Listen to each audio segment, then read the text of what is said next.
Call this regular meeting of council, Town of Oliver, February 22nd, 2021. Call this meeting to order. Are there any late items to add to the agenda today? Thank you, Your Worship. We have no late items for this agenda. Thank you. Can I get a motion to adopt the agenda as circulated? So moved. Moved.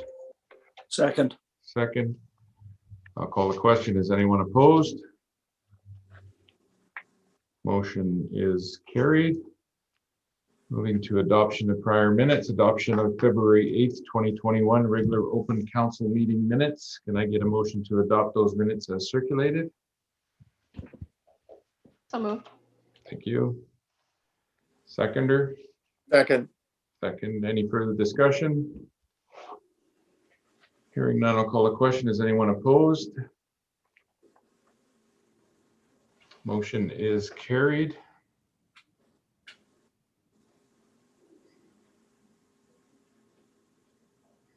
Moving to business arising out of prior minutes, the 2021 property tax due date. I'll pass this over to the CFO. We do have a motion on the floor that was moved and seconded that council adopt the 2021 property tax due date as of July 2nd with a 1% non-payment penalty applied July 3rd. And an additional 9% non-payment applied October 1. I'll pass this over to the CFO. Thank you, Your Worship. At the last council meeting that was held, council requested further background information in regards to our 2021 tax due date. Just a little bit of background. We're at a point right now where with the homeowner grant program being centralized this year from the province, we are being forced to amend our tax notices to some extent. And therefore in order to do that, we need some lead time with our software supplier, as well as various forms that have to be changed. At the last meeting, council requested in order, and in no particular order actually, that the following: will the province be deferring the school tax payments dates in 2021 like they did in 2020? The answer is no, they are not. Also, will the province be deferring the payment of Class 4, Class 5, Class 6 assessment classes to September 30th like was done in 2020? The answer is no, they will not be doing that in 2021. In 2020, the impact of that tax deferral program, I've put a table there just to show you the impact. Really, in the residential class, 91.8 or 92% of the tax levy in the residential class was paid by the July 2nd due date, which is consistent with previous years. The Class 5 and Class 6, which is light industry and business, they paid 68 and 59% respectively. And at the end of the year, 97% of our total tax levy was collected in those classes. So as you can see, there was some movement in the Class 5 and Class 6 of moving towards the September 30th. What impact will the payment of school taxes have upon the town's cash flow for 2021? Last year, the town of Oliver had approximately $413,000 of Class 5 and Class 6 properties not pay their property taxes on July 2nd, 2020. And at the end of 2020, where there's approximately $23,000 was outstanding. Therefore, it can be ascertained that approximately $390,000, and this should be Class 5 and Class 6 taxes, those property classes took advantage of the tax deferral program in 2020. The estimated school tax payment in July of this year of 2021 is estimated to be approximately $700,000. Based upon this information, it is staff's opinion that the town will have sufficient cash flows to adequately pay the school tax and the regional district commitments if a staggered payment date is approved. If council decides to go with the alternative due date and penalty scheme to provide relief to taxpayers who are struggling financially through this pandemic, the resulting loss in 2021 revenues, and it's mostly penalty revenues, would be eligible for recovery through the COVID restart funds. Therefore, I'm going back to the options. There's three options. I'm not making any recommendation. Council certainly can choose one of these or come up with their own, a different option. First option, that council adopt a June 2nd due date and a 10% penalty on July 3rd, as was in previous years outside of 2020. That council adopt a 5% penalty on July 3rd and a 5% penalty on August 31. The reason I chose those particular dates and those particular penalty amounts is that is exactly the penalty amounts that is for almost all the municipalities in the Lower Mainland. That's what they choose to do. And the third option, that council do not change the tax penalty structure from 2020 for all properties. And what that was 1% on July the 3rd and 4% at the end of September. With that, Your Worship, I will pass it back to yourself. Thank you. Thank you, CFO. As I said before, we do have a motion that's already moved and seconded that council adopt a 2021 property tax due date of July 2nd with a 1% non-payment penalty applied July 3rd and an additional 9% non-payment applied October 1. Does anyone have any comment or discussion on this motion?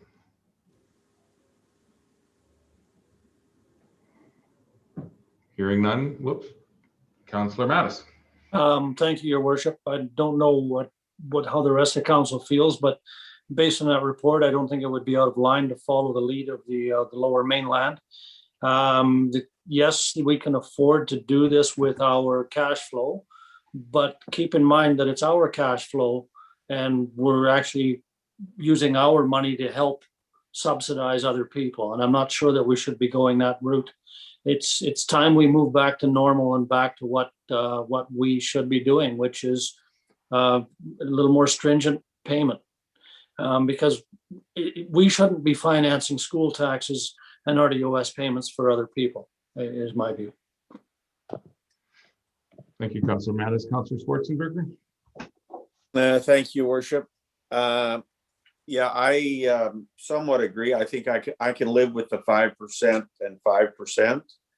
And I actually think we might, as now that the CFO has mentioned that that's a Lower Mainland kind of norm, I think maybe that could become our norm, and rather than the 10%. But I'll leave it to the rest of the council to discuss. Thank you, Councillor Schwarzenberger. Councillor Grace. Thank you, Your Worship. I just think it's really short-sighted of the province to be discontinuing the deferrals for this year. I think if anything, people are in a more of a financially precarious position than they were last year. It's not like people's jobs have resurfaced. We're all still, facing lockdowns, layoffs, wage reduction, those sorts of things. So I'm still in favor of the motion that's on the table. I think that the amount, the financial amount that the town would be bearing from the town's perspective is quite low compared to the relief that this may be for, a family who can't face a large bill like that in July and needs to spread it out a little bit. So those are my comments. Thank you. Thank you, Councillor Grace. Councillor Ventimiglia. Thank you, Your Worship. I'll chime in again as well. I think, knowing now that the information that we have that we won't be in a shortfall, a cash shortfall, should we go ahead with the proposed motion of splitting the taxes up the way that we've spoken about, solidifies my opinion that that's the right thing to do. I absolutely 100% agree with Councillor Mattis that at some point in the near future, we do need to strive to get back to normal. But as mentioned by Councillor Grice, this year, perhaps even more so than last year, people are struggling. Last year was the big freak out, but this year, everything that started nearly 12 months ago now continues, and those that were struggling then are perhaps struggling more now, knowing that this is something that is within our control, something that we have the funds and the means to do. and perhaps offer a bit of relief to those that need it most, which clearly by the numbers isn't a program that was necessarily taken advantage of or that the majority of people jumped onto. It's really offering a bit of the help that we can offer to those that need it. I think that this, in my opinion, is the right way to go for this year, knowing full well that in the very near future, we're going to need to get back to normal. Thank you, Councillor Ventimiglia. Well, my comments would be that I do prefer to have a little bit more of a penalty up front on July 3rd. I like the idea of having that penalty and the 5% on July 3rd, and I like the August 31st date of an additional 5%. I think that still provides an avenue for people to delay their payment. And from what I'm seeing here, most of the residential ones are the ones that are making those payments. So for those residents that are struggling, we're not quite seeing too many people take advantage of the 1%. So I would be opposed to the motion that's on the table. Is there any further discussion? Comment? I will call the question then. Is anyone opposed to the motion? I'm opposed. I'm opposed. I would vote opposed as well. Motion fails. Would anyone like to propose an alternative motion? Yeah, I will move the motion for a 5% penalty July 2nd and an additional 5% on non-payment applied August 31st. Maybe you want to make that July 3rd. July 3rd, sorry. Thank you, Councillor Mattis. I will second the motion. July 2nd, 5% penalty applied. Additional 5% applied August.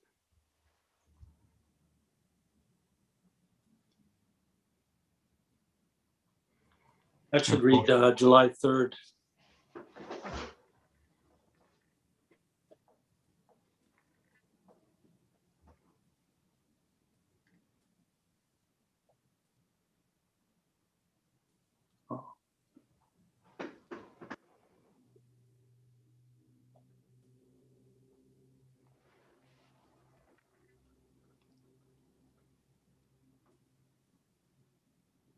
Moved in second.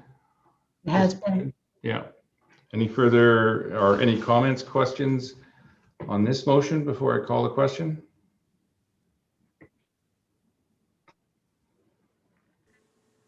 Seeing none, I will call a question. Is anyone opposed to the motion? I'm opposed.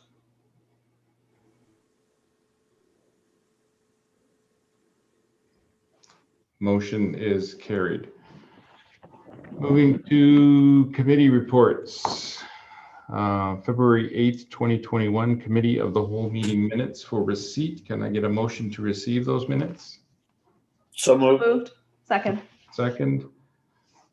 I'll call a question. Is anyone opposed to the motion?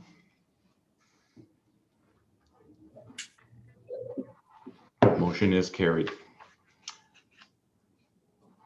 And the second item under committee reports is a verbal report from Chairperson Ventimiglia from the Committee of the Whole meeting this evening.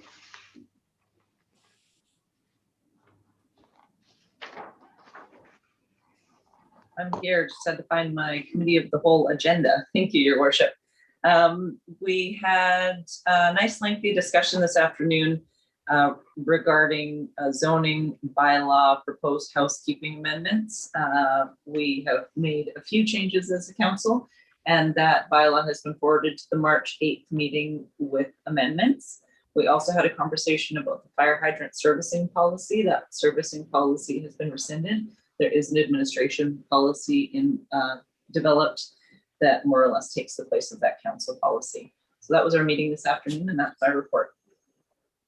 Thank you, Chairperson Ventimiglia.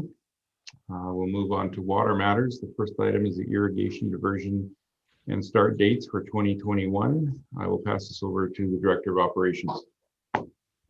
Thank you, Your Worship.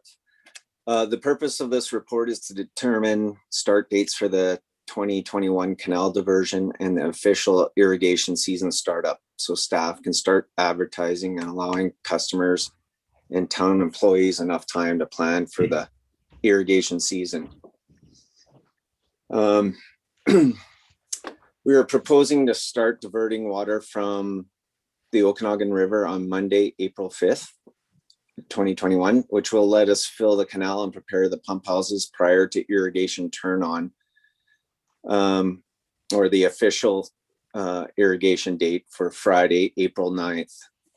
The canal usually takes approximately 4 days to properly follow, fill, and do checks in different sections of the canal system, and to ensure the systems are working properly.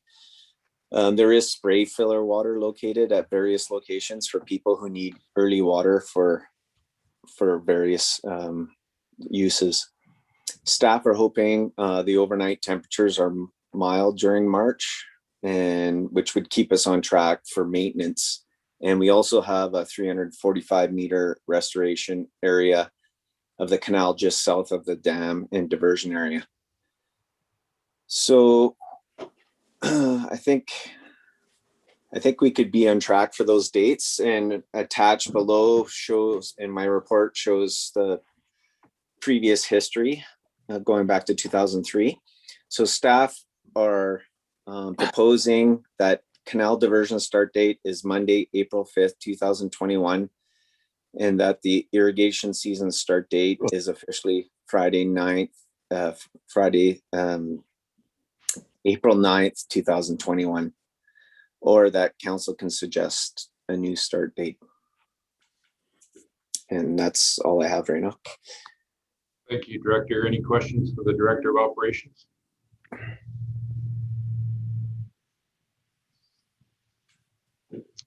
Seeing none, would anyone like to make the motion that was recommended by staff? I would move it, Your Worship, if you can hear me. Yes, can hear you. I'll move the motion. I'll second. Second, moved and second. Any further discussion or questions? Hearing none, I'll call the question. Is anyone opposed? Motion is carried. Moving to item 2, Council Procedure Amendment Bylaw 1364.01. This is for adoption. I'll pass this over to the corporate officer. Thank you, Your Worship. The adoption of the Council Procedure Amendment Bylaw will enable Council with the provision to include consent agendas to their procedures. It also reorders the business items, moving delegations ahead of water matters. And it also allows committee members to participate in meetings electronically. So with the adoption, that will allow Council the opportunity to introduce those items for our March 8th meeting. And that's my report. Thank you. Thank you, corporate officer. Any questions for the corporate officer? I'll move the proposed motion that Council Procedure Amendment Bylaw 1364.01 be adopted. Thank you, I'll Council. second. Seconded. Any further discussion? Hearing none, I'll call the question. Is anyone opposed to the motion? Motion is carried. Anything to report this evening, Water Councilor Michelle? Just the committee meeting that I tuned into. Okay, thank you.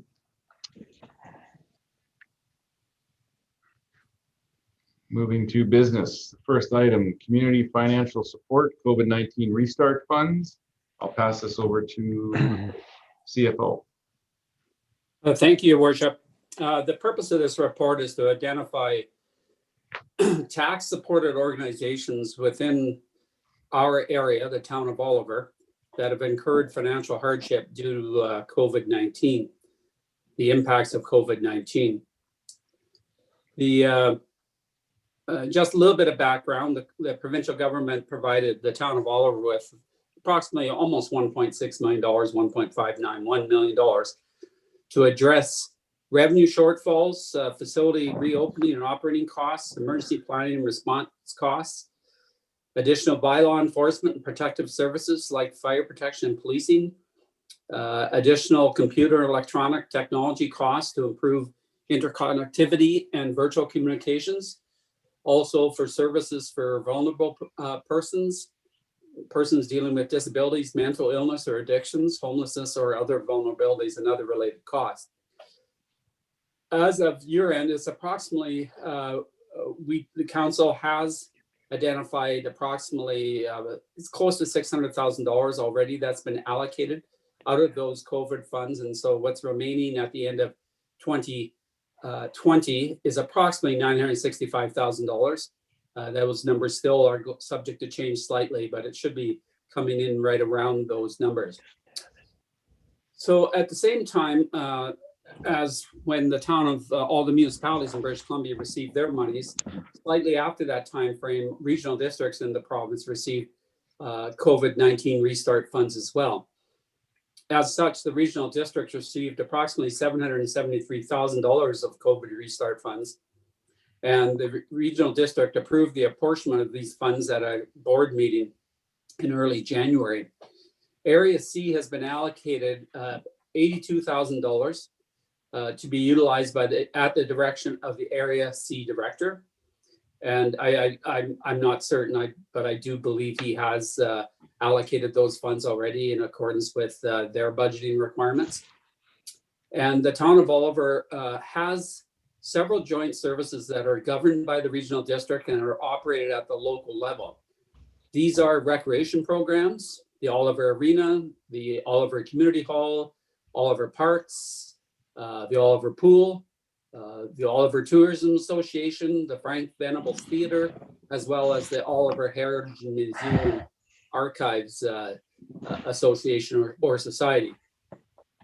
The Oliver Parks and Recreation and Venables Theaters were eligible to utilize the federal wage subsidy program in 2020 to offset the decreased utilization of their facilities.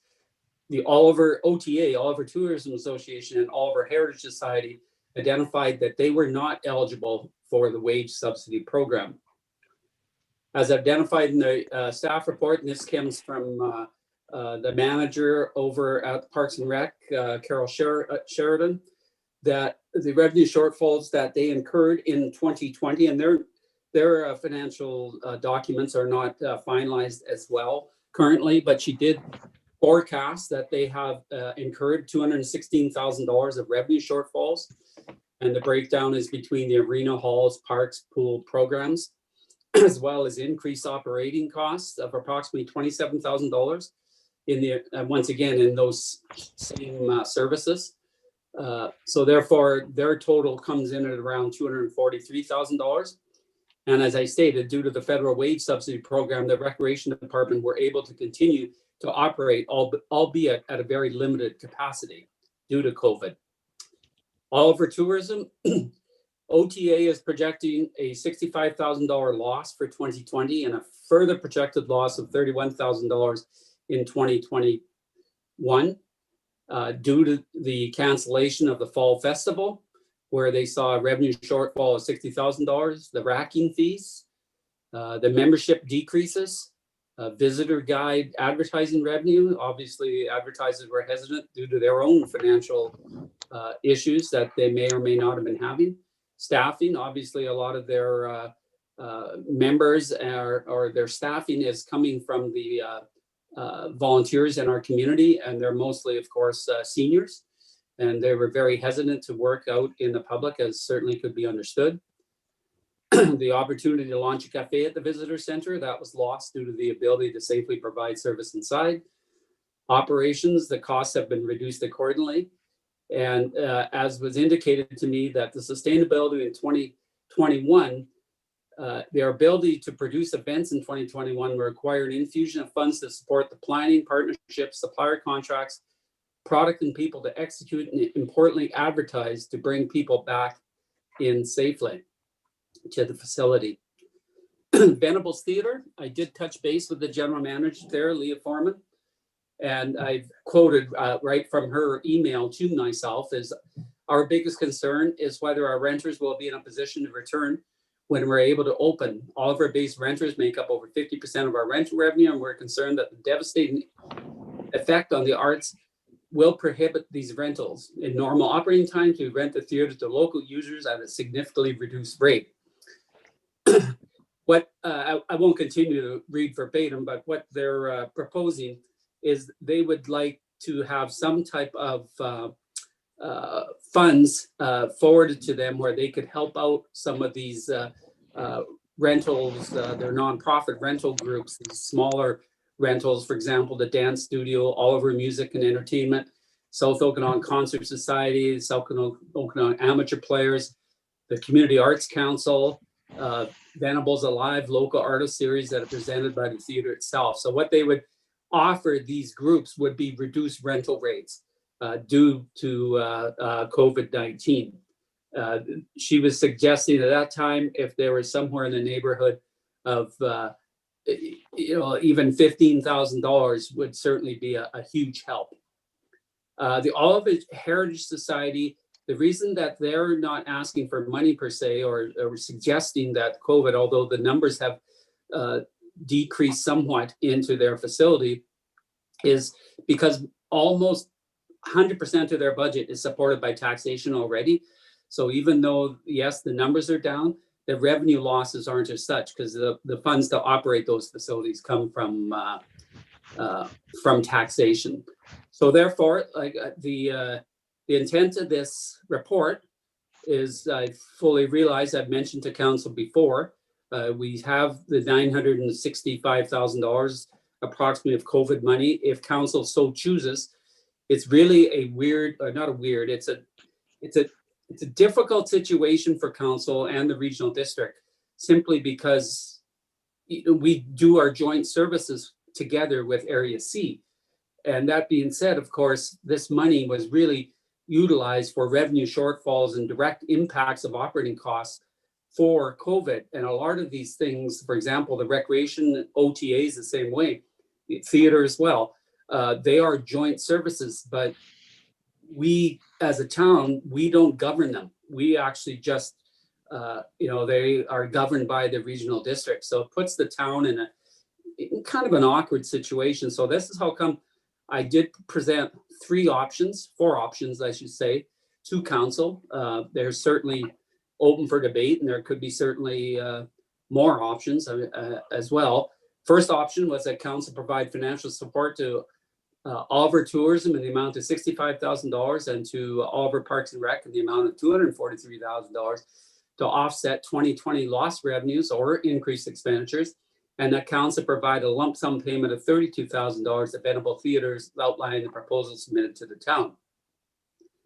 Second option, that council provides financial support to Oliver Tours in the amount of $65,000 and to Oliver Parks and Rec in the amount of $243,000 to offset 2020 lost revenues or increased expenditures, and that council provide a lump sum payment of $32,000 to the Venable Theaters outlining proposal submitted to the town, and the regional district Area C contribute its proportionate share at a future date. And the third one is that council provides financial support to Oliver Tourism in the amount of $38,000, which is our share based on assessed values, and to Oliver Parks and Rec in the amount of $141,000 to offset the same lost revenues, increased expenditures, and that we provide a lump sum payment of $18,000, $18,600 to Venables Theater, and that Area C contribute its proportionate share at a future date. And the fourth option is that the town does not utilize COVID restart monies for organizations governed by the regional district and managed by local organizations within the town of Oliver. With that, Your Worship, I will pass it back to you. Thank you, Your Worship. Thank you, CFO. Councillor Grice, you had a question? Thank you, Your Worship. Yes, I just wanted to request that the discussion and any possible motions regarding Venables Theatre be separated out from the other joint services due to the fact that I'm employed there and am therefore in conflict to discuss.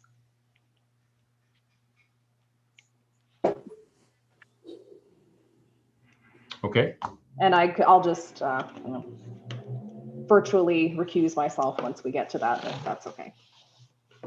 Well, let's just, let's leave the Venables Theater out of it for now and just talk about Parks and Recreation and tourism.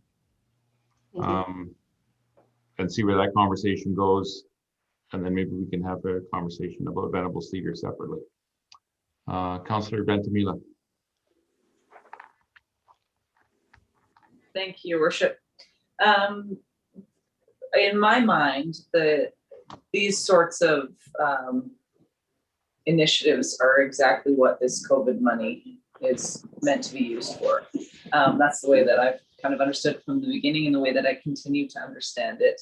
I think that the regional districts, unfortunately, or fortunately, or whatever it may be, regional districts weren't given the same funding that municipalities were. And so it does put us in a little bit of an awkward position, knowing that we normally split funding with them, fairly evenly.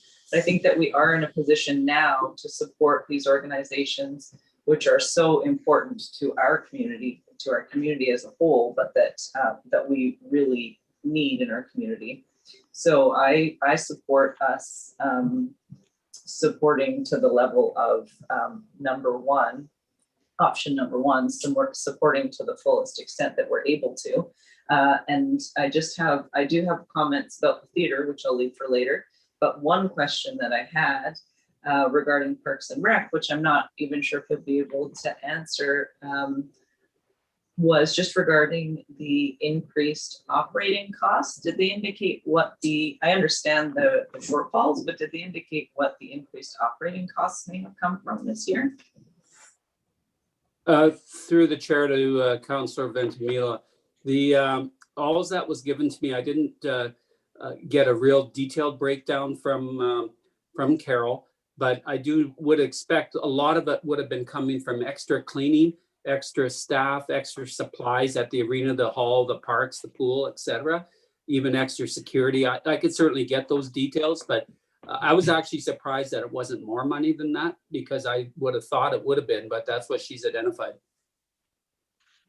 Okay, yeah, I appreciate that. I obviously didn't think of the extra cleaning and all of that extra stuff.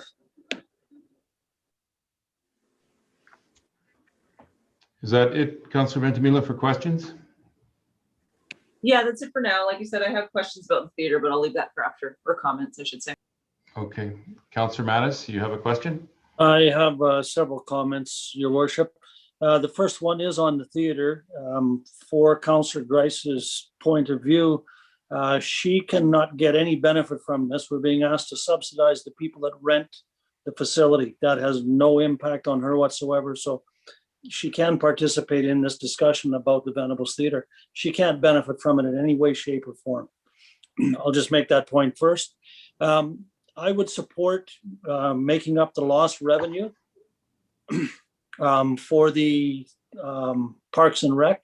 In terms of the extra expenses, I would not support that. But in terms of the 200 and whatever thousand it was for lost revenue, my view there is that's revenue that they would have paid those expenses with. So I'll give them the revenue, they can pay the expenses.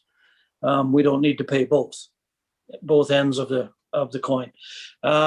In terms of the Oliver Tourism Association and the Venables Theater, I would ask through to the CAO whether we could set up a fund that they could draw from rather than cutting them a check. I would rather reimburse for the expenses that they refer to rather than saying, oh, here's a check in advance for expenses that may or may not occur. The reason I say that is because they're anticipating revenues at the theater of $32,000. That's the total revenue. Okay, so if we give them $32,000, we're actually subsidizing the rent 100%. When you read the article, they're asking for less than anything. They would asking for anything we can give. $32,000 is the full revenue.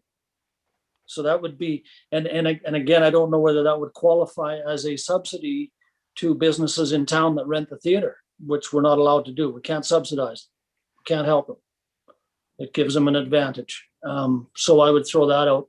But I'm just asking, can we set this up as a draw program so that if they do have if we say that we'll subsidize or that we will pay half the rent for local groups, that every 30 days they could say, well, we rented these groups and we need $500 or $1,000 because this is what we actually did, as opposed to we're projecting.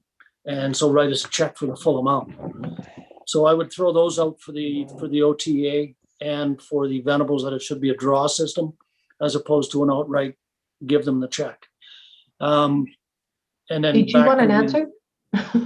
Yeah. Just so that we can sort of remember the questions. Yeah. Through the There's really chair. only one question. Okay, through the chair. I'm not sure if you can do it as a draw system, but you may be able to hold on to those funds and provide them at a later date through the COVID reserve fund and just track it that way. Is that correct? I will refer to the CFO on that as well. Through the chair, I think there's a number of ways, even when I was thinking of the theater, I was thinking somewhere along probably what Councillor Mattis is thinking of, where, you could have almost like a grant and aid where you have this money available if they produce specific documentation saying that, yes, these are the either the increased revenues that are lost or the extra expenses that were incurred. And then we'll reimburse to a threshold for the theater. For the OTA, I could see something similar to that once again, where they would have to provide documentation, whether it be financial statements, whether, budget forecasts, something to prove that they've definitely incurred. I can see their 20, they have shown me their 20, was it their 2020? I think a 2020 forecast that they haven't received their actuals yet, but I could definitely, when I was looking at their with them, for example, the loss of fog, Festival of Grape, they've taken a big hit. And so I did ask them why they did not apply for the wage subsidy program. And I quite can't remember why they didn't, but something to the effect that they weren't eligible or for whatever purpose, because I thought they would have been eligible. But I think anyway, I think we could set something up. I think we'd have to, spend some time working on that. I don't disagree with council where you go, I would always like to control the money a little bit more on our end. So we always have that. So we just don't, like you said, write out a check and just pass it out.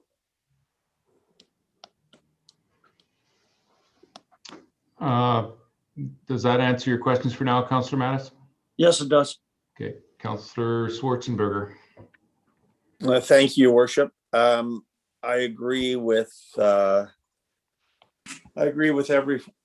everyone else that these are significant organizations that benefit everyone in the town, and they benefit everyone. Both Parks and Rec and Oliver Tourism especially benefit everyone in Area C as well. And I think if we don't offer some funds here, it's just going to be a raise in taxes next year, because the RDOS will just come with a bigger stick for next year to fund their losses that they had this year. It's unfortunate that the RDOS is not going to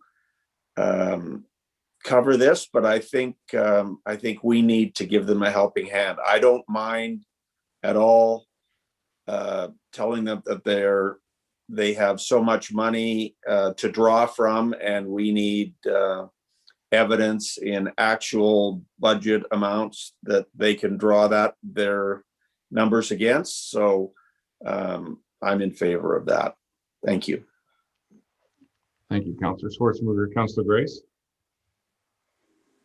Thank you, Your Worship. So again, speaking just to Oliver Tourism and Oliver Parks and Recreation, I 100% feel that this is what this funding is for. I agree with what Councillor Ventimilla said. I do have a question though, in regards to in option 2, the second half of the motion requiring, I guess, the regional district to contribute its share, and I'm wondering how we do that. How do we make that part of our resolution? We don't. You can ask. Through the chair, you can ask, but you can never demand that they do that. sort of what I assumed. So I would be in favor of there being an ask to the regional district to that end. Thank you. Thank you, Councillor Grace. Let's go. I'll add my comments to this. It'd be nice. I thought it would have been nice for us to get a motion on the table here, but there's lots of input here. I'm not sure we're at a point where we can get an agreement on a motion, but we'll try to get there. But I do have a few comments. My first comment is I definitely do believe that this money is to support these organizations. Absolutely. I think they're all unique organizations, though. At the same time, when I look at Parks and Recreation, they had some revenue shortfalls. I know that they had to use some reserve money to make up for the shortfalls. I also know there's going to be impact for 2021. For me, I would really like to understand how much money came out of revenues to cover the shortfalls, and any money that we give them would go back into the reserves to cover what the money that was taken out of reserves. I'm not sure if covering revenue shortfalls, just clearly covering revenue shortfalls, is the way to go. I'm sort of thinking how they made ends meet for that year. And of course, there's going to be some impacts in 2021. I see with Oliver Tourism, the same thing. They had a projected $65,000 loss for 2020. How did they cover that loss? Or, like what happened with that $65,000? I don't know that there was a reserve to make up for that loss, like Oliver Parks and Recreation. Again, further projections of another $31,000 loss in 2021. I'd really like to make sure that whatever we do here really helps, bolster up what happened in 2021, but also, set these organizations up for success in 2021 as we move forward out of this pandemic, because that's going to be key as well. The theater, I understand what they're trying to do there. They're looking for a way to help people come back that have had not been able to generate any income for events. So I like what they're trying to do there. It doesn't sound like there's an operational shortfall they're asking for money for. They're just looking for us to use the money, or for, give them the money, and then they can use it for an incentive to try and get back into business as usual later in the year. So each of these is different, and I almost think that we need to work with them. Our CFO needs to work with them to get an understanding of what was the impact in 2021. How did you manage that impact in 2020? I should say, what was the impact in 2020? How did you manage that impact in 2020? And what do you really need going forward to position yourself for success to come out of this pandemic with a recovery? And hopefully we have a Festival of the Grape in October and things like that, but who knows? So those are my comments. I want to do something. I just don't know exactly what it is at this point in time. Councillor Grace. Sorry, that's left over. Okay. CAO. Thank you, Your Worship. With respect to some of your comments, it's what you do have the ability as a council to indicate basically what you're deciding is, are you going to give them money or aren't you going to give them money? But you can also provide some direction with regards to putting some funds back into reserves to ensure that they topped them back up should they had taken any out to deal with their operations. So you do have that ability at this point in time to put that into your motion and ask that those funds be used and topped up reserves if that is your concern.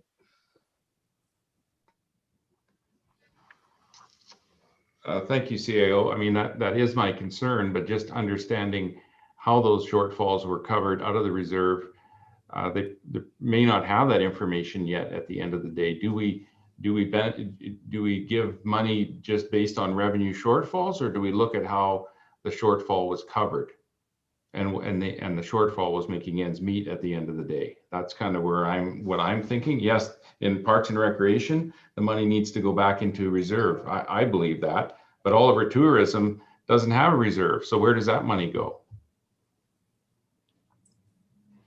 At least I don't think they have a reserve. Councillor Mattis. Thank you, Your Worship.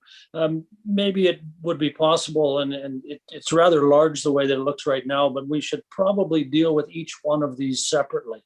If we're going to make any motions on them, it should each be separate rather than a lump sum, do this, and do this, because there is different things required, as you say, for each one of them. I also think at this point that we can refer back to staff for more information before making it. There's no panic to make this decision because we're covering for the past. We're not planning for the future per se, but we could go back to each of these organizations and get more information, or have them come before council and give us the information, a little bit more of what we're looking for in terms of, as you say, the background information.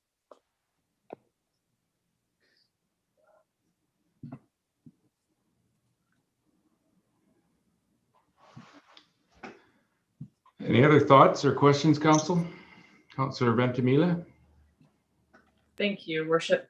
I don't have any problem at all asking for more information because I think that you said it very well, Mayor Johansson, when you said that we should be looking to set these organizations up for success.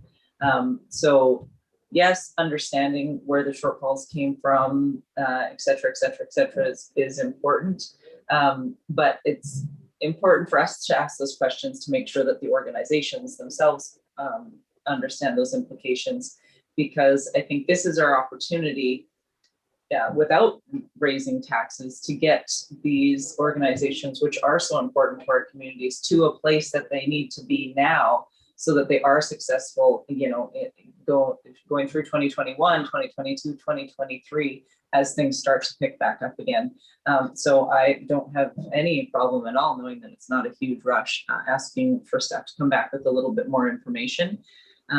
But I do think that, like I said, you said it really well. We need to be looking to set them up for success, to ensure that they continue to be able to do the jobs that they do that are so needed in our communities. Councillor Schwarzenberger. Thank you, Worship. I agree that there's not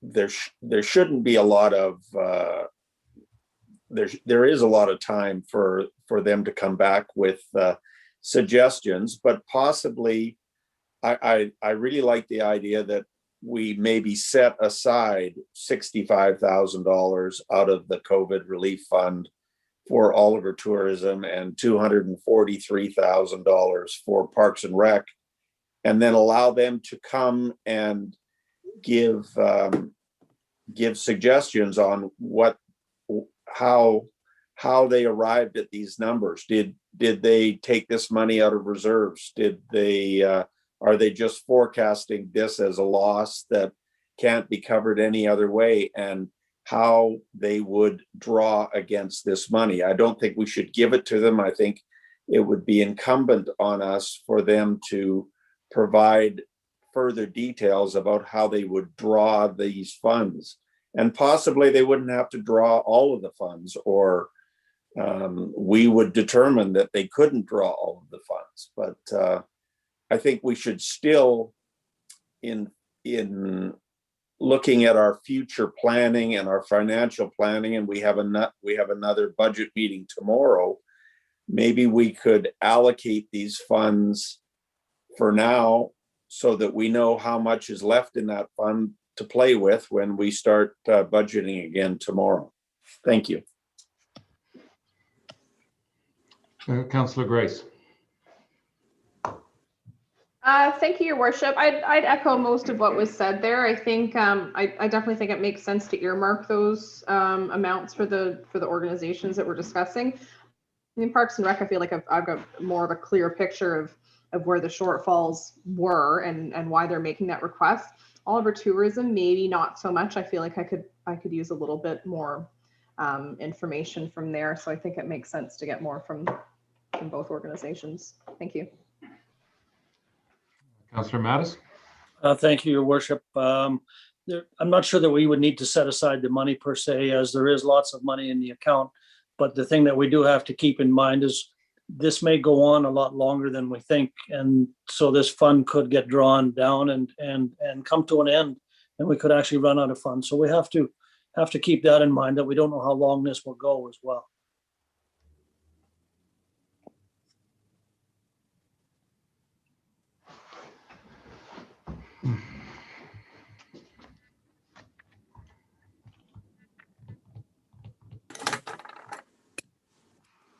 Lots of thinking. Does anyone want to try a stab at a motion? Councillor Mattis. I was gonna just do exactly that. I'm gonna ask that this be given back to staff to provide more information from the organizations involved regarding the where the losses occurred and where they intend to use the money.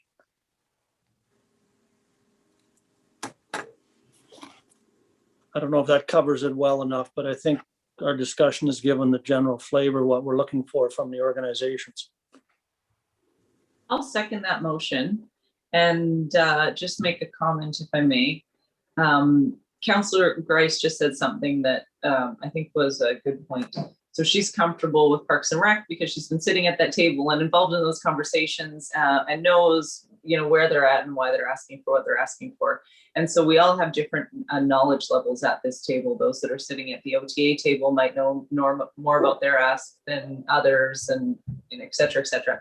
So if I think it's just about combining the information that already exists, just providing it to all of us so that we're all kind of on the same level playing field as far as knowledge base goes, and can move forward with the decision from there.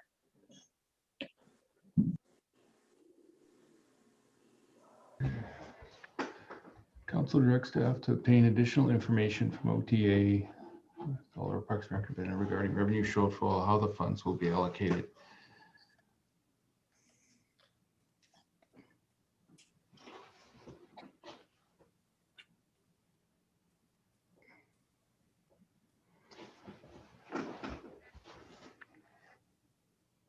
I believe it was already seconded by Councillor Van Miller. Is it possible to add a friendly, if it's called a friendly amendment to there? I'm just wondering if we need to add something like we got regarding revenue shortfall and how the funds will be allocated. But I would also like to know regarding revenue shortfall, but how the shortfalls were managed. Because I know in all our Parks and Recreation, I believe some reserves had to be used to cover the shortfall, but I'm not sure how all of our OTA would have covered the shortfall, or it was just they didn't do some things. I don't know. They didn't do some things to reduce their expenses.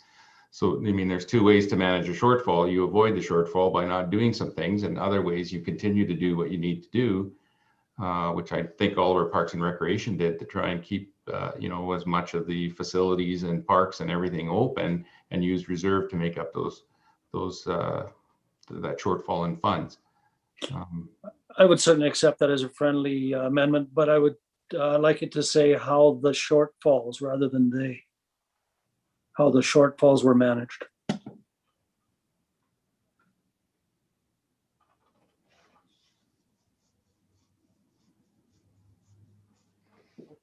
Councillor Van Miller, does that work for you as well? Yes, it does. Thank you. Councillor Schwarzenberger, is that a new hand? Yes, and you stole my thunder, Your Worship. I was going to say the same thing, that we needed to know how much they might have taken out of reserves, but this is obviously more eloquently put, so I'm happy with that.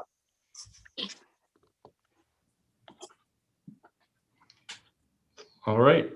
Is there any more discussion or comments on this motion?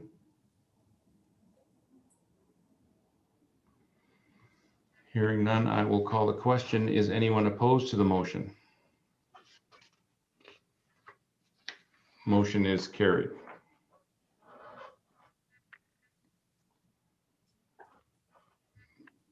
Moving to item 2, 2021 SILGA resolutions. I will pass it over to the corporate officer. Thank you, Your Worship. The SILGA resolutions are before council for review. They've been drafted and circulated around from the writers for their input. Just a little bit of a background. SILGA does recommend that we provide some background information, and that's been attached to my report. And that UBCM with the resolutions, they ask that they be sent to the area associations prior to being, they don't need to be sent to UBCM prior to submission. SILGA will do that on their behalf if they are considered at the SILGA annual general meeting. So before council are the 4 draft resolutions for the primary care network funding, the long-term care homes, coronavirus, the Residential Tenancy Act, landlord protection, and the extreme weather response shelters. And the options before council are to endorse the draft resolutions as presented and submit to SILGA to meet the February 26th, 21 deadline. You may choose to amend the draft resolutions as presented and then submit to meet the February 26th, 21 deadline. And you may choose not to submit one or all of the resolutions to the convention. If you'd like, I'll read through each of them, but I don't know if we want to hit each one separately and then we'll discuss. I'll leave that for you, Chair Johansson. I'll ask Councillor Grice. She seems to have her hand up. Thank you, Worship. Just I would suggest not reading all of them. It'll take too long, but I did have one question, I guess, just to the panel. If anyone happened to note whether or not an extreme weather alert was alerted, enacted for this past cold snap, I just want to make sure that that is worded strongly enough. I was a little bit concerned. I think initially when it was brought to me, it said -10. My thought was more like, you know, once we get below 0, that's when we would want a shelter to open. Going with the extreme weather going with an extreme weather alert, I think the idea there, the corporate officer can confirm, is that it wouldn't just be for cold weather, it would be for any extreme weather alert. That was the idea behind that wording? So I just want to make sure that does anyone know if there was an extreme weather alert for this past cold snap? Through the chair, I receive those on a regular basis as the emergency planning coordinator. So for each event, I do receive those. So there was for this last cold snap? Yes. Okay, thank you. Then I think I'm comfortable with that wording. Thank you. Councillor Mattis. Thank you, Your Worship. The only change I would suggest is in the long-term care facilities, that it refers to COVID-19 and other flu-like viruses. Rather than other flu-like viruses, I think it should just be broad strokes, other diseases, or other health issues, however you want to phrase that, rather than just flu-like viruses. It should be for all.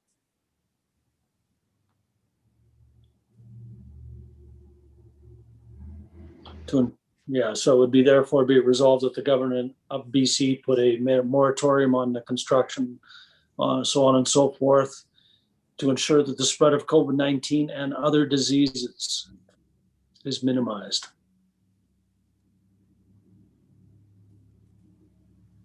Just a little broader stroke.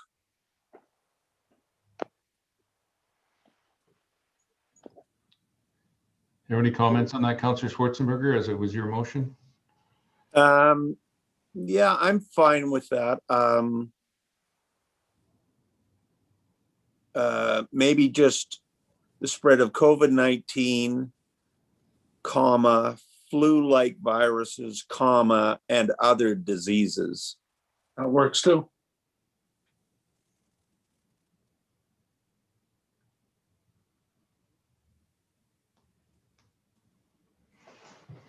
Perfect. Thank you, Councillor Mattis. Yep. Councillor Grice. Thank you, Worship. I was just going to suggest that it be other communicable diseases, but maybe that's getting too nitty-gritty. Yeah, I think let's just leave it at diseases. Good enough. Broad strokes. Councillor Ventimiglia? I won't get into the nitty gritty. I was just going to say that this is a great year for resolutions from the town of Oliver. I think all of these are strong. I think all of these will hopefully start some good debate around the SILGA table. The only comment I was going to make on that long-term care one specifically was in the be it resolved that we're asking the government of BC to put a moratorium on the construction of new long-term care facilities that do not offer single rooms. I thought that they had said that that's all. I thought that they had already said that that's what they're doing, converting long-term care facilities that have the multiple 4 people to a room, quad rooms, whatever they are, converting them to single rooms as well as constructing new single room facilities. So it may already be in motion, but I don't think that it hurts to reiterate that point. And like I say, I think they're all strong motions and they're all timely, and hopefully they stir up some good debate.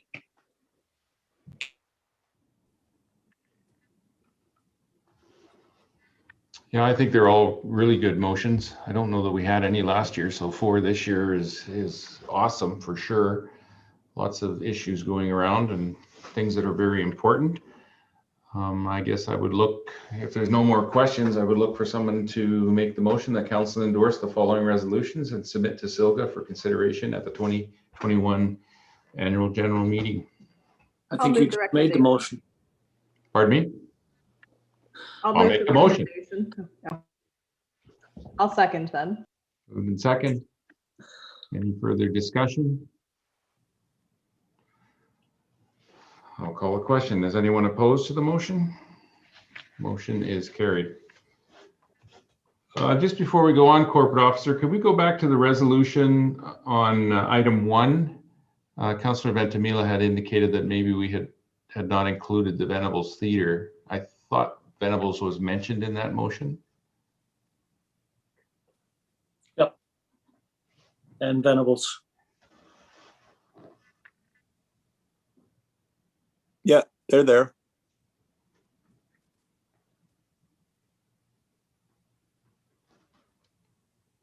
We're okay, Doesn't say Councillor the- Ventimiglia? What's that? Yeah, we're okay. I was just gonna point out, or was trying to point out that we didn't actually specifically discuss Venables, but if there's more information coming, we can discuss it with the lot next time around. That's totally fine. Okay, thank you.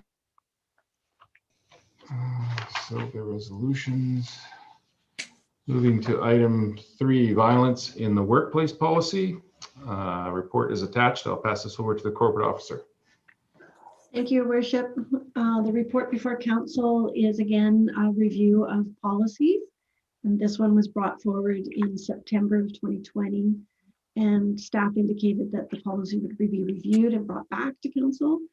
Part of the review that it determined that the town's occupational health and safety program has an established violence in the workplace program, which is currently under review by our contractor. The violence in the workplace policy is established for employees following WorkSafe BC regulations. For council's benefit, I wanted to note that your code of conduct and your respect in the workplace policy do provide similar intent. For example, your code of conduct is to conduct oneself with honesty and integrity. And then if a breach of the code is identified, it could be brought forward to the through the mayor, the acting mayor, the CAO, or a third-party investigator if required. Similarly, council's respect in the workplace policy is to ensure that a respectful working environment that is equitable and free from bullying, harassment, and discrimination. And this policy also provides very good procedures to resolve matters of concern. So with that in mind, my recommendation is that council rescind the violence in the workplace policy. But your options are to rescind. You may refer back to staff for additional changes, or you may wish to retain the existing violence in the workplace policy. And that's my report. Thank you. Thank you, corporate officer. Any questions for the corporate officer?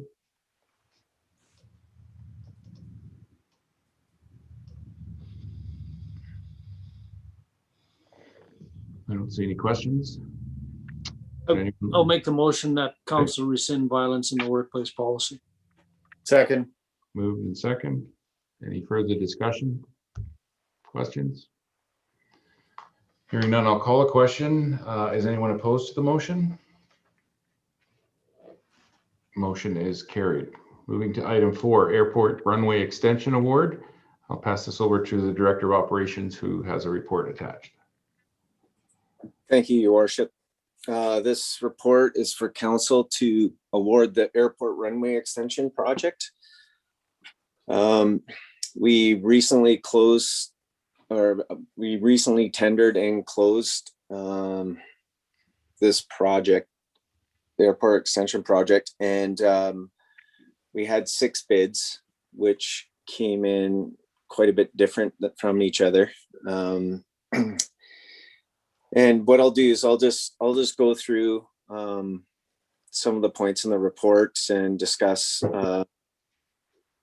some of the finances, and then we can talk about it. So this report came in. Sorry, I'm having some technical difficulties here.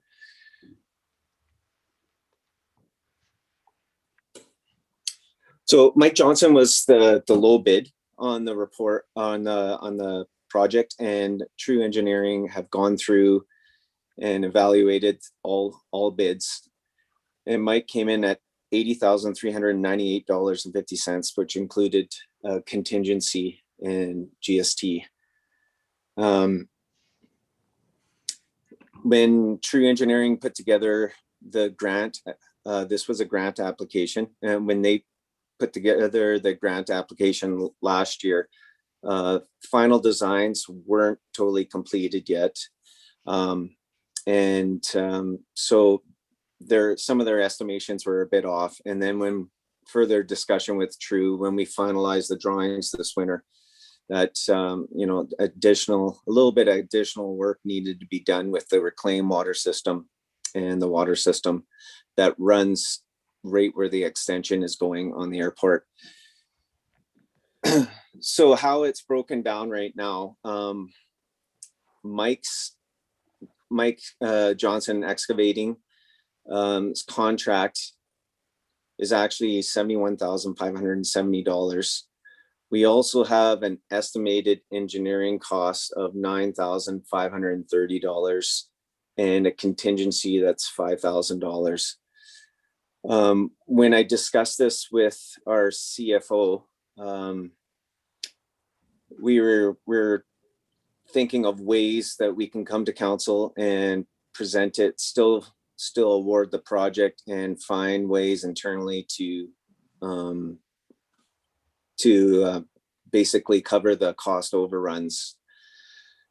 Because the grant application was only for 75% of all costs.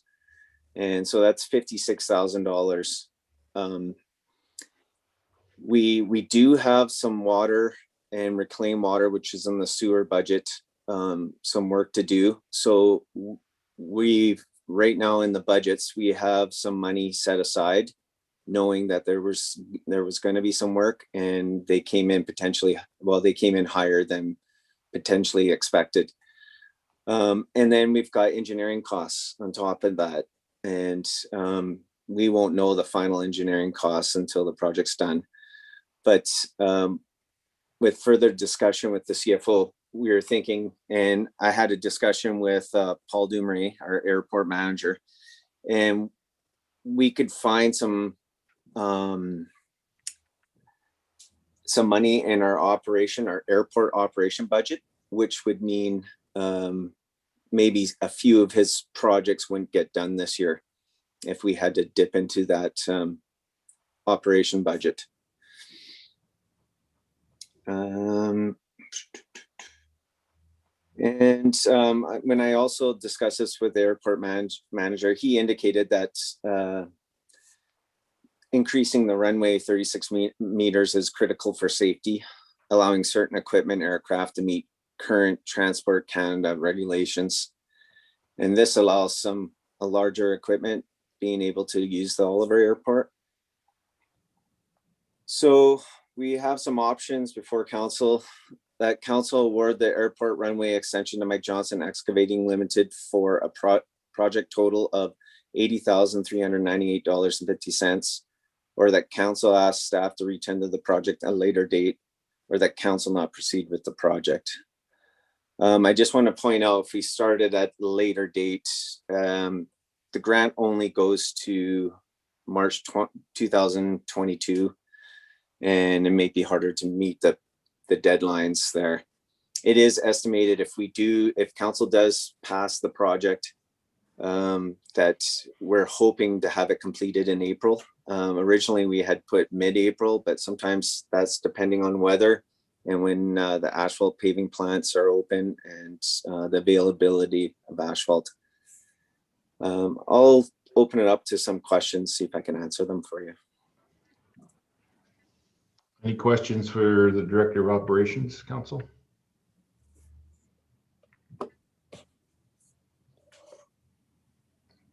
Councillor Grace? Thank you, Your Worship, through to the Director of Operations. My understanding was this extension was also required basically to continue receiving the air traffic that's already coming in, that we're not quite where we need to be anymore. Yes, that's correct too. Paul did point that out, that we're not quite meeting all the parameters, I guess, or the safety parameters set out by Transport Canada regulations with some of the aircraft that are already using the airport or have been for years.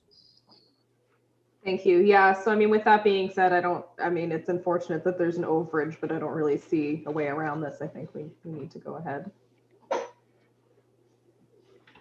You want to make the recommendation, Councillor Grace? Sure. If there's no other discussion, I will move that council award the airport runway extension to Mike Johnson Excavating Limited for a project total of $80,398.50. I'll second. Any further discussion or questions? Hearing and seeing none, I will ask the question, is anyone opposed to the motion? Motion is carried. Moving to correspondence. I'll pass this over to the corporate officer. Thank you, Your Worship. The correspondence report for February 22nd meeting is before you this evening.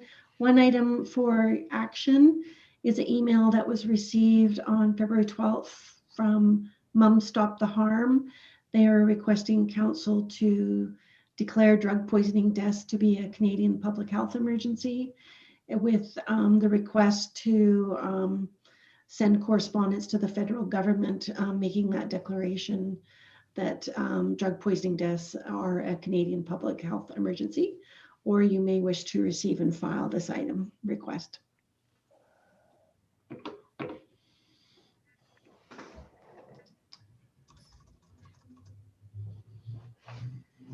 Someone like to make a motion? I think it'd probably be a good idea to send some correspondence.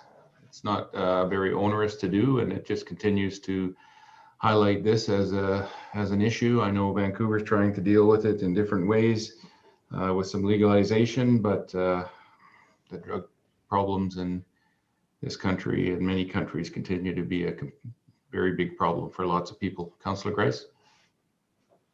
Thank you, Your Worship. I 100% echo what you said and am in favor of sending correspondence to the federal government. I'm a little unsure about the Oliver Council declaring health emergency. Like, I'm not sure if that's sort of within our purview or if that's the correct wording for it or not. However, I am in support of sending correspondence. I think it's a health emergency. I just don't know if that's a declaration that our council would make, but maybe that's fine. Those are my comments. Thank you. Councillor Ventimiglia? Thank you, Your Worship. I guess those were going to be my comments as well. I think in the correspondence, it refers to how the Premier of the province, as well as the Dr. Bonnie Henry, I believe that it says they both declared it a public health emergency, and so perhaps we can just refer to that. But I as well totally am in favor of sending correspondence to the federal government, and would would move the motion if it says what we want it to say. Council may wish to direct staff to draft correspondence to the federal government to state drug poisoning deaths are a Canadian public health emergency.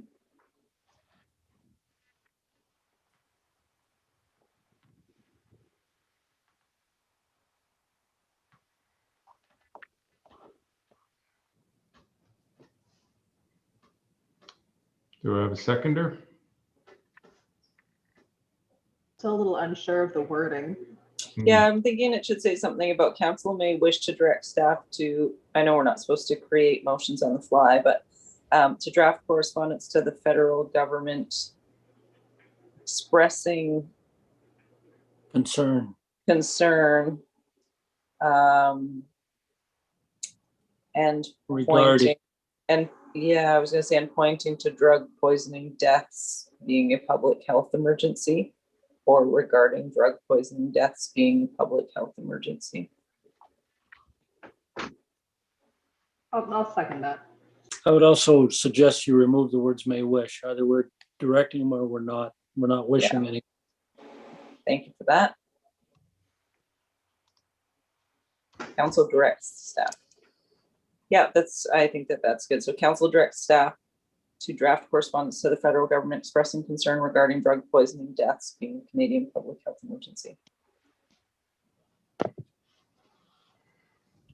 Well, we have a motion that's moved and second. Any further discussion or comments? Hearing none, I will ask the question. Is anyone opposed to the motion? Motion is carried. Thank you, Your Worship. And the second item under correspondence are two items of information. One from Regional District Kootenay Boundary Chair Diane Langman regarding their letter respecting the universal non-cost access to prescription contraception being available under the BC Medical Services Plan. And secondly, email dated February 11th, 2021 from School District 53 regarding the 2021-2022 school calendar and offers feedback with a deadline of March 11th. And lastly, an email from Silga dated February 18th, 2021 regarding a special committee on reforming the Police Act. And the proposed motion is that the correspondence items listed in J3 and the weekly mail be received. Thank you, Corporate Officer. I would make the motion that the correspondence listed in item J3 and the weekly mail be received.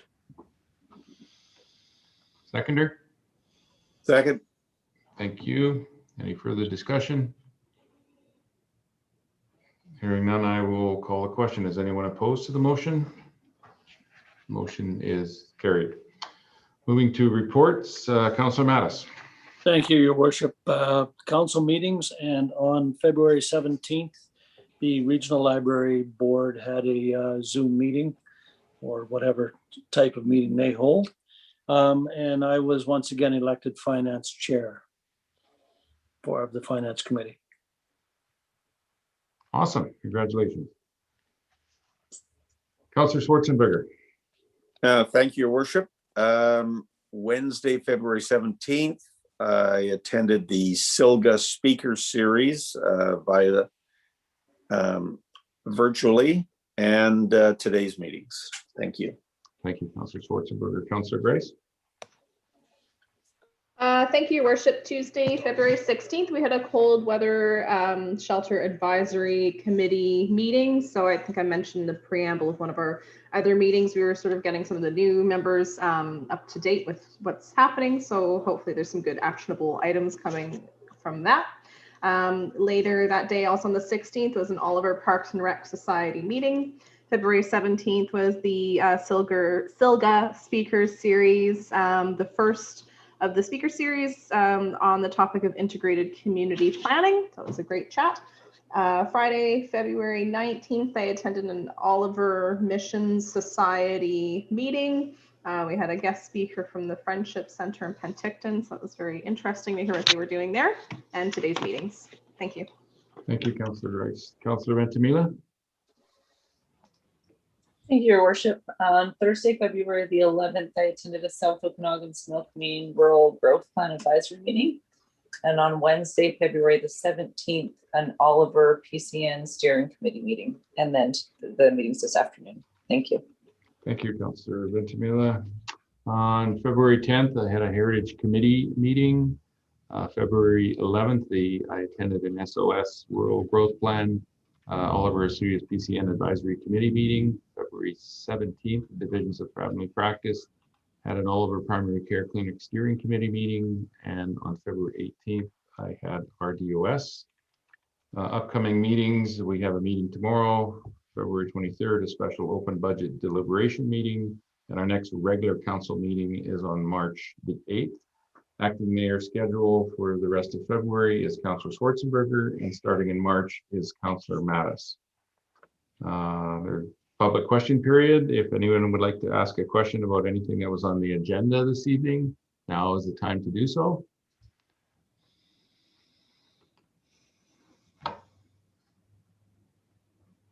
I don't see any hands up to ask a question. I'll ask one more time.